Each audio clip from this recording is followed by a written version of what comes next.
seconds from Game 7 or from championship number 6. Jordan, open, Chicago with the lead. Minute remaining, and they're putting Curry in the pick and roll, trying to get him on Ervin. Ervin and Curry, one-on-one. Ervin puts it up. It's good! Kyrie Irving from downtown! We're sending it in, Jerome. That's for damn sure. Yo, what's up, everybody? Welcome to the Taproom Sports Podcast. I am your host, Jordan, Stacks on Stacks on Stacks Lats, joined by my guy, Ervin Washington. How you doing tonight, brother? I'm chilling. I'm doing all right. The Led Zeppelin shirt, dude. I love it. Before we came on, I was like, Irv, you even know a Led Zeppelin song? And he did, so I'll give him props. You could wear the shirt. Can't be rocking this shirt if I don't know who I'm rocking. Man, you know these kids. I'm not saying you're a kid, but you know how these kids are these days. They just wear a shirt because it's considered vintage, dude. Don't even matter who's on it, bro. And it looks good. Yep. I'm telling you, dude, anytime I'm like in public and I see like a 16-year-old girl rocking like a Nirvana shirt, I'm like, oh, what's your favorite Nirvana song? It's just random, bro. And they're like, it's just. I just bought it because it looks good. It is a good shirt. It is a nice shirt. But man, this is an emergency show, so we don't normally do shows on Thursday any longer. But we had this information. It kind of came out a little bit yesterday, but it was more compounded today because we've had time to like kind of digest it. And then we heard Deion Sanders and Jimbo Fisher kind of react to it. And if you're living under a rock, basically what happened was Nick Saban made some comments regarding players getting paid. So I'm going to play a clip real quick. You guys can all take a listen to it. We'll react to it after. Got a lot to talk about for it, so here we go. You shouldn't make a decision based on where you have as a person, as a student, and as a player, which is what we've always tried to major in, and we're going to continue to do that, and hopefully there's enough people out there that want to do it, but I know the consequence is going to be difficult for the people who are spending tons of money to get players. And you've read about them. You know who they are. I mean, we were second in recruiting last year. A&M was first. A&M bought every player on their team, made a deal for name, image, and likeness. All right, we didn't buy one player. All right, but I don't know if we're going to be able to sustain that in the future because more and more people are doing it. Yeah. So it's tough, and people blame the NCAA. But in defense of the NCAA, we are where we are, all right, because of the litigation that the NCAA gets, like the transfer portal. Every time somebody wanted to transfer, they'd apply for a waiver. All right, if the NCAA didn't give them a waiver so they could be immediately eligible, they filed suit. So the NCAA would back off and give them a waiver. So they just said, we're just going to make a rule where everybody can transfer. That's how that happened. So if the NCAA doesn't get some protection from litigation, whether we got to get an antitrust or whatever it is, from a federal government standpoint, this is not going to change because they cannot enforce their rules. Just like Nate said, we have a rule right now that says you cannot use name, image, and likeness to entice a player to come to your school. Hell, read about it in the paper. I mean, Jackson State paid a guy $1 million last year that was a really good Division I player to come to the school. It was in the paper, and they bragged about it.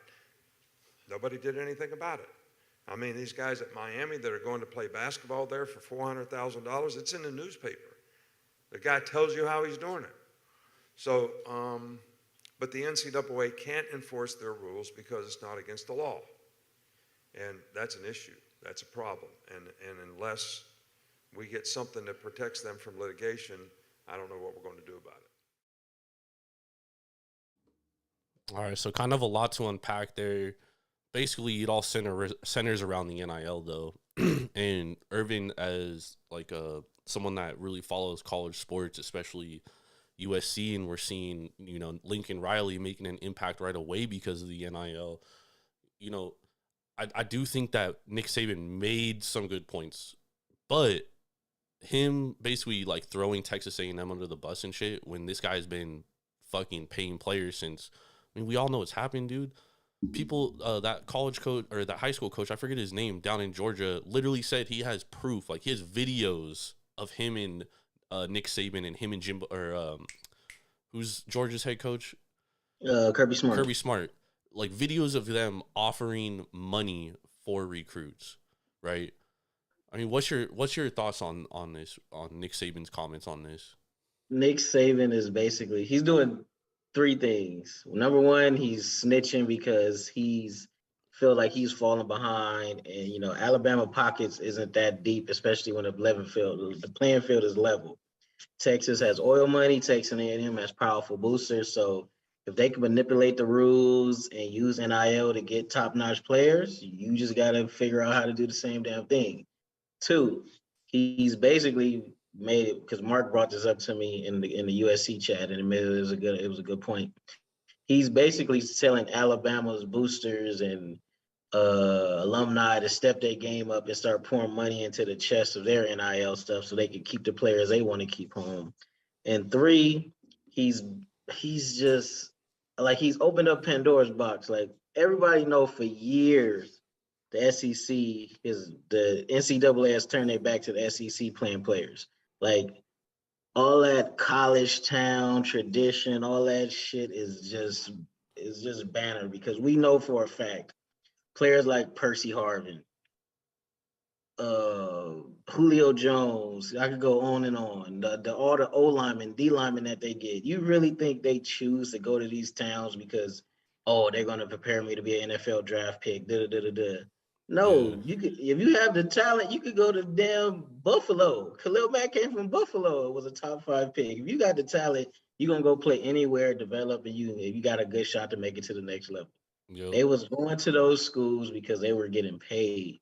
And I know for a fact, I'm not gonna mention his name, but he was a 5-star about 3 years ago. It just got drafted. And I know for a fact there's an SEC school that offered him $300K to come to that school, and he turned them down. So what Nick Saban is doing, he's basically trying to posture the NCAA to either litigate more NIL, make sure it's like more investigated so boosters aren't doing this because he doesn't want to feel like he's falling behind. And two, he wants Alabama's boosters and alumni to step their game up so he can offer more money for NIL deals and all this other stuff. Because he said about 30 players last year in Alabama got NIL deals, and Bryce Ledham were getting over a million or $1.5 million or $2 million or something like that. But Yeah. basically, Saban just opened up Pandora's box, and now you got former players coming out saying Alabama offered them this much. Sua Craven's a former 5-star, said every school east of Texas offered him 10 to 20,000 just to take a visit. So imagine what they was offering to sign with the school. So Yep. I think what Saban did, he should have just kept his mouth shut and then just found a way to maneuver through the new format and the new landscape of college football, because it's going to be more of an even playing field. You're not just going to have inherited advantage because you're in the SEC and the NCAA is going to turn their back on y'all because y'all weren't rampant for the last 15, 16 years. Yeah. I mean, I always say, like, if it comes down to like money, and players deserve money, you know what I mean? Like, Yeah. these players make these institutions billions of dollars. The NCAA football is a $1 billion a year, multi-billion dollar a year business. And there's a nonprofit. You know what I mean? Like, so these players deserve to make money, dude. Plus, you could be a 5-star recruit and you could have a terrible injury in college and never get paid. You know what I mean?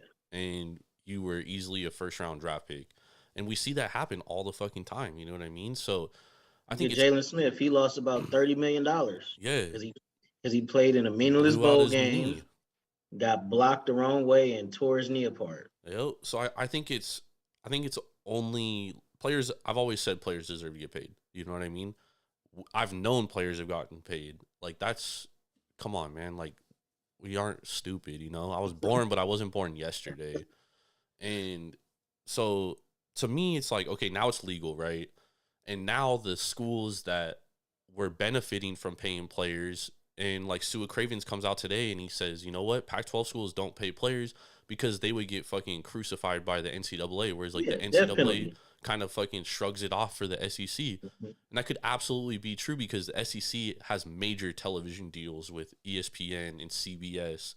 Like they have the biggest television money. Like they're a cash cow, dude, in college football. And on top of that, you see how they pander to make sure at least one. Now it's basically they're making at least two SEC schools In the top four.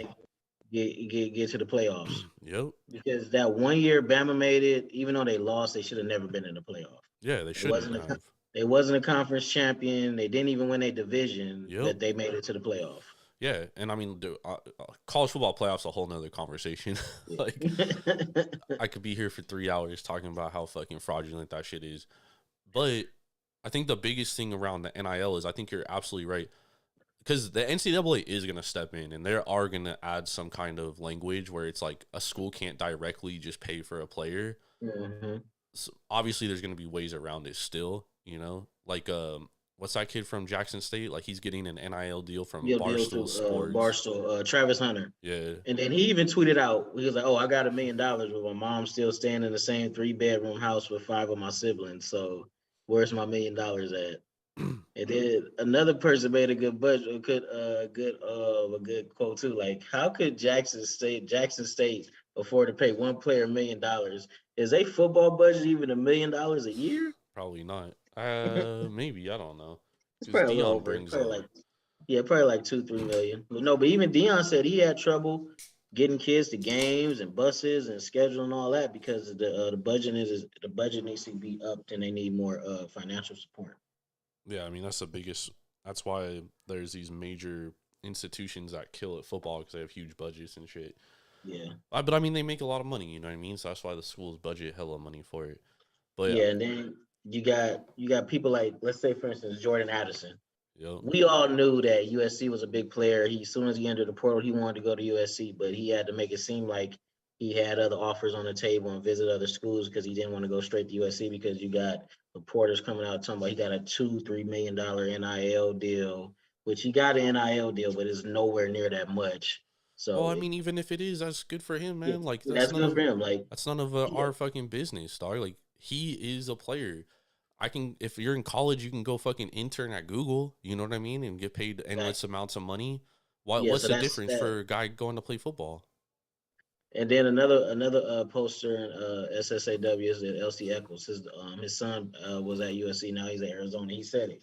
He was like, y'all excuse for not paying these players their education is free and they get a stipend check, but y'all won't let them work.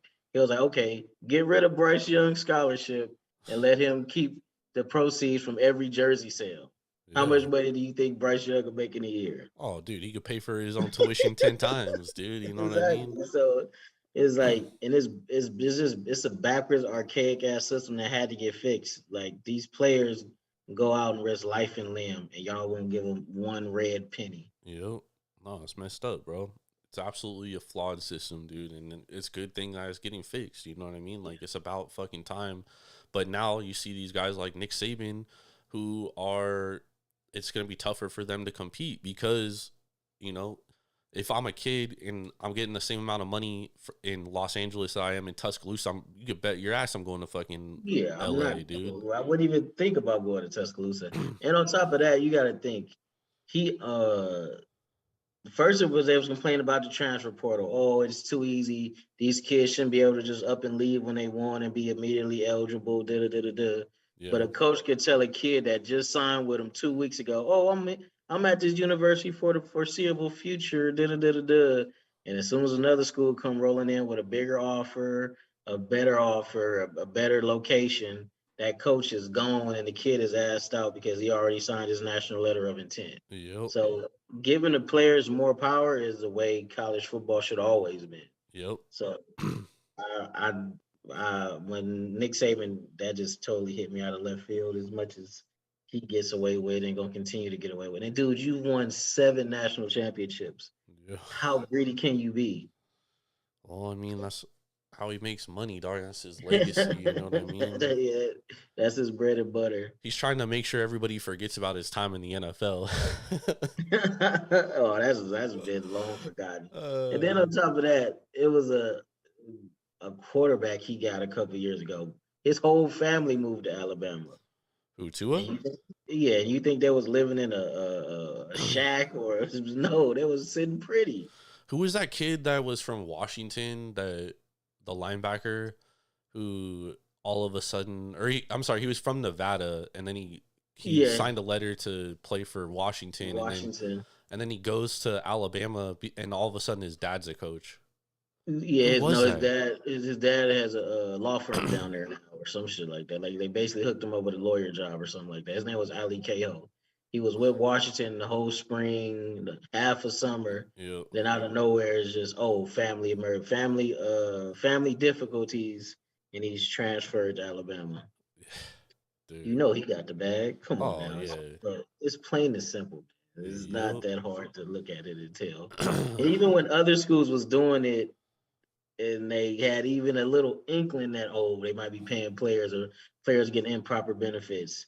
You get USC damn near gets the death penalty. Miami with the so-called pay for play and the boat trips and all SMU.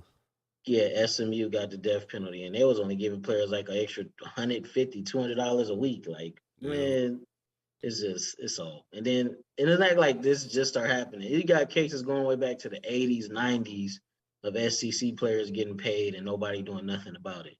Yep. Unfortunate, man. Even Cam Newton dad came out and said it. Oh yeah, I took $180,000 from a Texas A&M booster, but my son was never going to that school. So it is what it is. It's big business, man. Yeah, there ain't no way that you could be successful year in and year out. You think these kids are just picking a school because they love that school? Who was there was a basketball player's dad that just came out too. I forget who it was, but he said like that, you know, he was given money by universities just to visit. I forget who it was, dude. I'm not surprised, bro. You got the player was. It was someone. It was fuck, dude. Look at that Louisville shit. What's his name is going to be right back coaching pretty well. He is already back coaching. Yeah, he's coaching Iona. Yeah, so come on now, man. But I mean, Iona is in the A10. That's a small school, dude. Yeah, but he got Division I offers and turned them down. Yep, because he's flying under the radar right now. Because the second he gets hired by a big university, you know the fucking smear campaign that's already gonna start and shit. Exactly. So it's big business.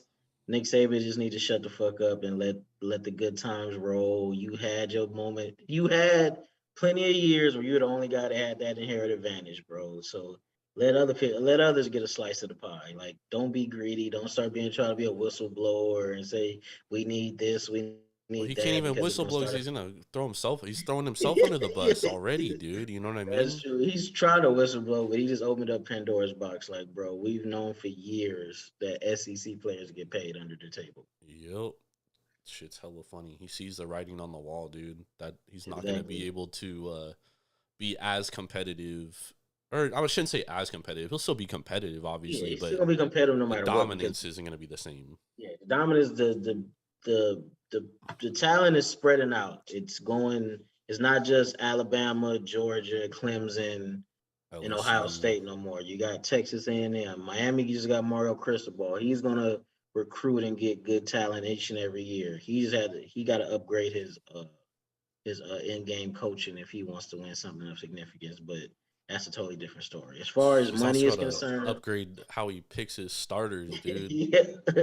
As far as money is concerned, NIL is not going nowhere. These players went way too long without legally getting paid. Now that they can legally get paid, they're going to take advantage of every opportunity, and they deserve it. Yep. Come on now, you walk into any college town where that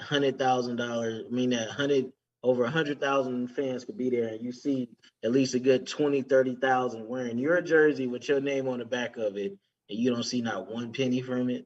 What sense does that make? Yeah, none at all. It's crazy. These are about to be rich, man. Rich in college. I'm rich, bitch. I just wish they had it back in the day when Reggie Bush and Matt Leinart all in was at USC. Oh, yeah, that would be crazy. But now SC's going to be back, baby. Oh, yeah, we stacking up. I just hope we can get, I say, 2 more defensive linemen, probably another linebacker, and we're going to be set. We're going to be good to go. All right, before we get out of here, I do want to bring up another thing because, you know, Ervin's a big Dodger fan. Juan Soto rumored to be on the trade market. Are the Dodgers going to be interested? I would say they are because we throw our name in the hat for pretty much every big trade asset, and we've pulled off a big trade 3 years in a row now, Yep. 3-4 years in a row, and I know we just got Freddie Freeman, but if you look at the Dodgers roster, a lot of money is coming off the books in the next 2 years. The only real long-term commitments we have is right now is Freddie and Mookie. So the only drawback to going after Juan Soto, Dodgers don't like giving up their top prospects like that. Yep. And if you look at our top 5 right now, 3 of the 5 are pitchers. So, And and then your pitching staff is in need too. exactly. Then you got to think that they have big paydays coming up for people like Walker Buehler. Yep. I think Urias is going to be due for a contract pretty soon. Then Dustin May is going to be coming down the pipe in about another 2-3 years. Even with that injury history, you might not have to break him off big time, but he's still going to command a nice salary if he continue to pitch like he's been pitching. So I'll say he's definitely a possibility, but it also depends on what the Dodgers are going to have to give up. Because on top of that, you trading all this talent away from him. That dude it's reported he turned down a $350 million extension from the Nationals. So that's minimum what you're gonna have to give him. Oh, If dude, you he's a $100 million yeah, player, bro. yeah, so I'm thinking, and Scott Boras is his agent, so he's getting at least 375, 400 million minimum. Easy. Because Easy. And he's only 23. Because Aaron Judge is gonna get paid this offseason, and I would take Juan Soto fucking 25 days out of 7 days a week over Aaron Judge. Over Aaron Judge is a great player, you know what I mean? But I'm still like, that's how good Juan Soto is. Juan Soto, it's him and Trout for the 2 best players in baseball, in my opinion. And then Acuna when he's healthy, he's up there too. I'll still take Juan Soto. Yeah, I'll take Juan Soto, and plus he was a leading catalyst to winning a World Series at 19, 20 years old. Yeah, so bro, that kid is just a gifted hitter, bro. Like, yeah, he's special. Kids like that don't come around very often, dude. At all. You know? So I would give up a lot for Juan Soto, but I agree. Like, I don't think the Dodgers are going to part with their top prospects. Plus, I think they are in dire need of pitching more than they are a hitter. As good as Juan Soto is, dude. You know what I mean? And, you know, Aaron Judge becomes a free agent. And the thing with the Dodgers is a lot of your best hitters are left-handed. The Dodgers could use a right-handed bat. We definitely need a right-handed bat. Now, Judge, I don't know how much salary he's going to command, but that would mean Bellinger probably has to go because Mookie would have to get moved to center. Judge would play right field if the Dodgers was to go after him, and hypothetically speaking, which I don't think we will.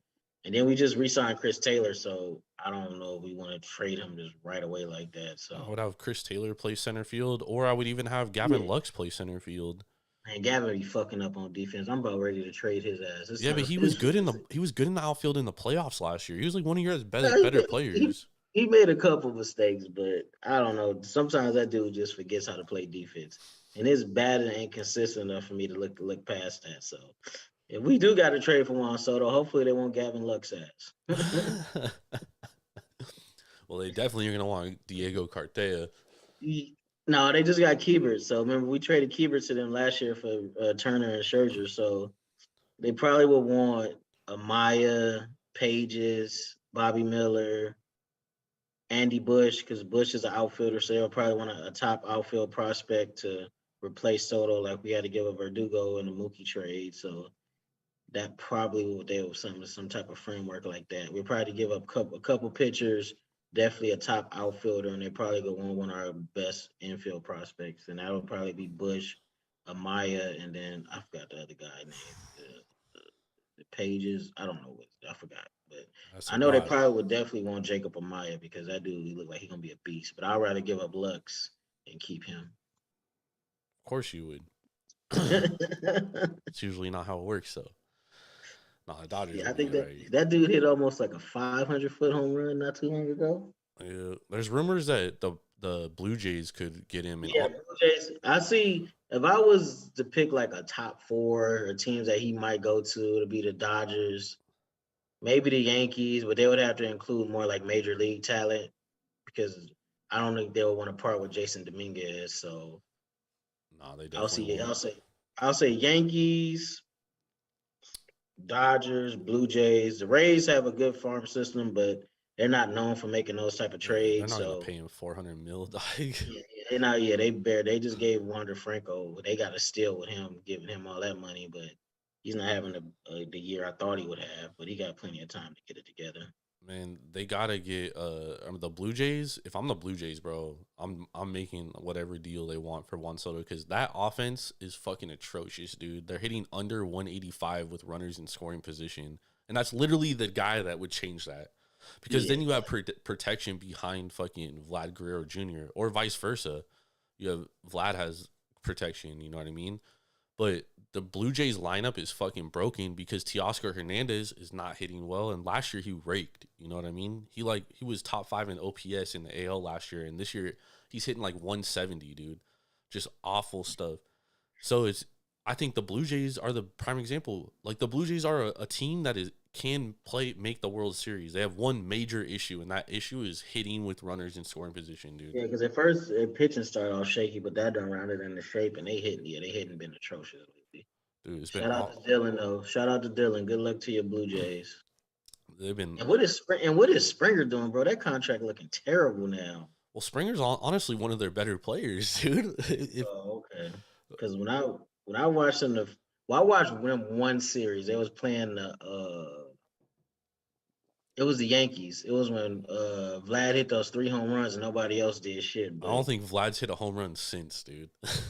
That's all bad. Nah, he's hit like 1 or 2, but that's about it, dude. Garrett Cole, no sticky tack. Well, the biggest thing is like Bo Bichette.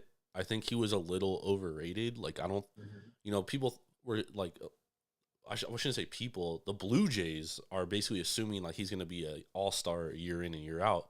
I don't think he's that kind of guy. I think he had a great year, but he's not an elite defensive shortstop. He has a weak ass fucking arm. What about Biggio? What he doing? He's been hurt this year. Oh damn! But he's like average though. He's not like a all-star type player. And then they lost Marcus Semien. Not that Semien's playing great this year, but they lose Marcus Semien, and he was great in their lineup. And but they weren't finna pay him $200 million, right? Then that's how much he got from the Rangers, right? Probably more than that. He probably got hella paid. But he's stinking it up this year. So is Corey Seager for that matter. Corey Seager. I'm glad. And it's crazy because I think the Dodgers offered him like 260, 270. No way. I was telling Ben in the beginning of the year because when we were previewing the fucking divisions and doing the over-under futures, like I took the under on the Rangers, and I was like, bro, there's no way this team's gonna be good. A, they can't pitch for shit. They don't have like a good starter at all. And B, Corey Seager and Marcus Semien both have like all this pressure on them because they got way overpaid, and that team around those two is not good. Yeah, terrible. I think DJ Peters is probably their best outfielder, and he was like a throwaway on the Dodgers. The Dodgers also, they got Yu Darvish from them, remember? And they traded a couple prospects, but I don't think any of them really ever panned out in that. Remember they traded you. I think he went from the Rangers to the Cubs first. Oh, was it? Who'd they get from the Rangers? I don't know. I forgot to even look at that trade, but I know he went from the Rangers to the Cubs and from the Cubs to the Dodgers. I'm trying to think of who they fucking traded for from the Rangers. That was a few years ago though, so fucking time has changed. Moved on. But man, Dodgers, things are looking up. Got the Phillies tomorrow, Ervin. Oh yeah, they just beat our ass, so we owed him some get back. Urias on the mound tomorrow. I think forget who they're the last time he pitched against the Phillies, he got whooped. Yeah. The interesting thing about the Phillies though is like they're hot and cold. Yeah, they're very hot and cold, and they also are up and down, especially in fucking pitching, dude. Like, yeah, their bullpen is like one of the worst bullpens in baseball. Some of those games the starter left with like a 4 or 5 run lead against the Dodgers. 3 of his later, it's a 1-run game, or it's tied, or the Dodgers up. So they basically have to rely on scoring like 6 runs a game, dude. That bullpen is terrible. That's a tough way to play, dude. That's a tough way to play. Shit. NL West is looking pretty tough though, man. All the teams got a winning record except for Diamondbacks don't anymore. the Diamondbacks. Yeah. I don't think the Rockies do anymore either. Oh damn, they under 500 now. Yeah, Man, because the if you Diamondbacks lost like 6 in a row, and then fucking Rockies, dude, they cannot beat the Giants for the fucking life of them, dude. If the Giants could play the Rockies every day, bro, the Giants would be undefeated. They've been hitting a lot of overs lately, though. Who, the Rockies? Yeah. Yeah, because the ball's fucking flying in Coors finally again, dude. Bro, I'm telling you, the Rockies were like hitting the under 2% coming into their last homestand when the Royals came to town, and then now every game is like 15 runs or more, dude. It's fucking I remember. I was looking at one of their games not too long ago. I think the final score was like 11-9 or 12-9. Bro, they had like a 15-10 game the other day against the Royals. Insanity, dude. Oh, so the Rockies and the Diamondbacks under 500 now. Rockies is 18-19. Diamondbacks is 19-21. Yeah, the Diamondbacks hit a nice hot streak offensively, and now they've cooled off again. They have good starting pitching, though. Yeah, that dude Zach Gallen, the Dodgers need to get him. Dude, that would take a haul because he has 3 years of arbitration left, so he's under club control. Send Bellinger home and throw Lux in there too, and then give him like a B-level prospect. They'll take it. Nah, you need more than that. That guy's he's nice, bro. Have you watched him pitch? Yeah, they front office is shitty, bro. So they'll fuck it up somehow, some way. Man, have you watched Gallen pitch though? Have you I've watched him pitch one time. That when you brought him up for the Cy Young thing, I think he pitched like the next day or two. That dude, I have not seen a guy that accurate in so long, dude. Like, I think it was a 7 or 8 inning shutout. I was like, damn, yeah, this dude is a beast. He's like, he has like Greg Maddux type accuracy, bro. Like, because he doesn't throw very hard. He just like he pinpoints, dude. Everything is like on the black, dude. Like, I've never seen a guy just like that accurate pitching. Then he got that movement on his off speed stuff, and that shit's nasty. Mm-hmm. Bro, I always remember hearing fucking what's his name? Who's that fucking pitcher that was the play-by-play? Not Hershiser, John Smoltz. He always says if you could spot your fastball, you're basically unhittable because everything moves off your fastball. Because if a batter has to be prepared for like 90, even 92 on the black, right? He has to be able to swing, and then if you drop a curveball in there, and he even if he thinks for a split second that could be a fastball, and he has to swing at that, he's fucking. He has no chance to hit. He's 3 feet ahead of that. He's 3 feet ahead of that curveball. Yeah, my boy Zach Gallen, future Dodger. Bro, future Oakland Athletic. Damn, his ERA is 1.14. Dude, and that's only because he gave up like 3 runs in the 5th inning today. Yeah, before that, it was 0.95. Dude, he's so nice, dog. And he's like 26, I think. 26? Yes. I mean, he got another 10 years in his prime. And the way he throws, like, because he doesn't throw hard, dude. That guy's going to be able to pitch till he's like 40. Yeah. So you don't got to worry about injuries and all, like, overextending his arm. Well, that's the thing, though, is he's had a lot of injuries the last few years, dude. He hasn't pitched a full season. He's never pitched a full season. Damn, hopefully he can stay healthy then. But like last year, he had like an ankle injury. So it's like, and as a pitcher, like that's tough because you have to like land on your ankle. Yeah, you gotta land on your ankle and use it to push off. So damn, he was with Miami first? Yeah, bro. Basically trade him for nothing too. Yeah, shit. Why the Dodgers didn't get him? Because he was hurt. Well, it don't matter, man. The good thing about his injuries, though, is like his injuries are different every year. So I guess that's not like his arm. As long as he's not having like a whole bunch of arm and shoulder and elbow injuries. Yeah, no, it's like he'll be all right. It's like weird injuries, like freak injuries, bro. Like shit that normally doesn't happen. Like Johan Santana start getting all them weird, crazy ass injuries. Well, that dude throws he threw crazy, fucking threw that changeup all the time, bro. And when you throw a changeup, your arm's full speed. You know. But his first 3-4 years, that dude's a monster. Nasty, bro. Same with the other dude that pitched with him, fucking. Felix Hernandez. Nah, not Fields. No. He was with the Mariners. Is it Francisco? His last name starts with an L. Oh my god, bro. Why You know is who else this? had crazy torque? Tim Lincecum. Remember, he was a beast, but then his arm just totally gave out on him. Who? Lincecum? Yeah. Lincecum? Well, that dude threw hella funny too. Yeah, him and Barry Zito. Barry Zito is one of my favorite pitchers till he went to them trash ass Giants. Bro, I was so mad when he went there, bro. You don't even know, dog. Francisco Liriano. I was fucking close. Okay, yeah. He was pretty good too. He was nasty, bro. And Barry Zito when he signed that deal with the Giants, because I knew that season 2006 A's win the AL West. Barry Zito third in Cy Young. I knew we were gonna lose him, bro. Like there was no chance we were gonna re-sign him. It was a wrap. But for him to choose the fucking Giants, because I thought he was gonna go to the Angels, to be honest, which I would have hated even more. That curveball was crazy. That's nasty. It was so nice, dude. Dude was so nice. And the one good thing the A's did was when they traded Tim Hudson and Mark Mulder, they kept Zito, who I do feel was the better pitcher. I mean, Hudson had some good years too, but Zito way more dominant. Also, you know where Barry Zito went to college?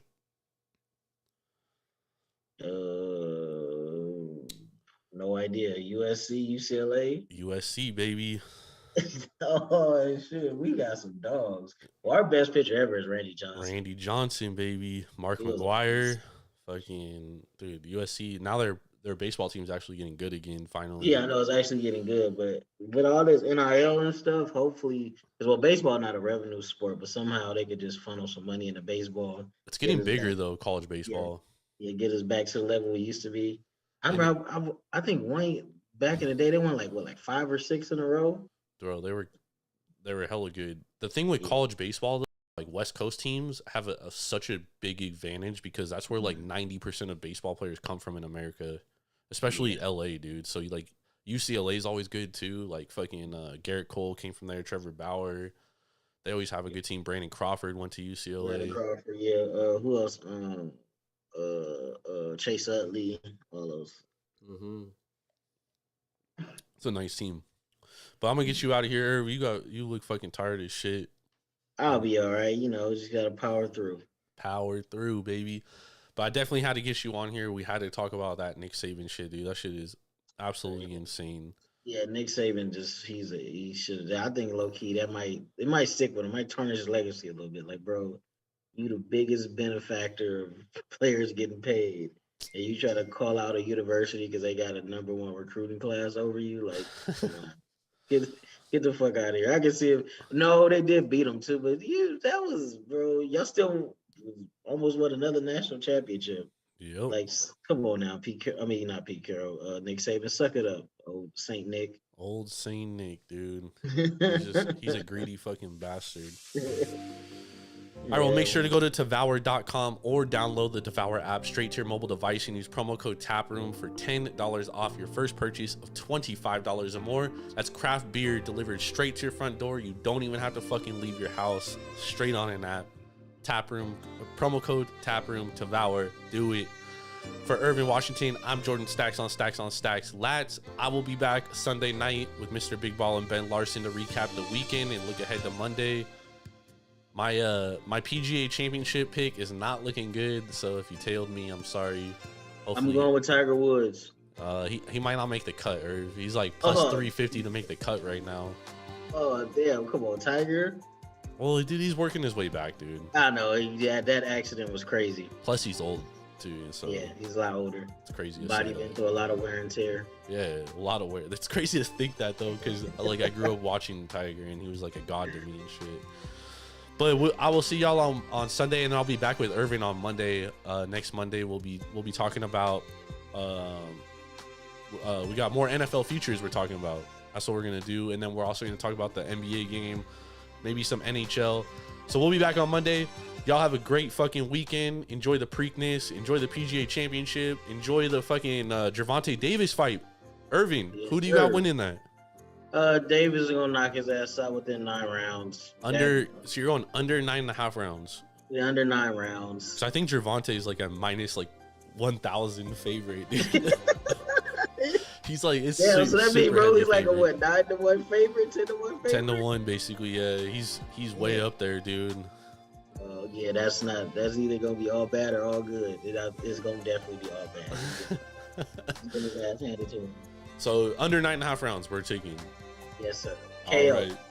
right, all right, y'all. We'll see y'all later. We're getting the fuck out of here. Y'all have a beautiful night. Have a beautiful weekend. Peace.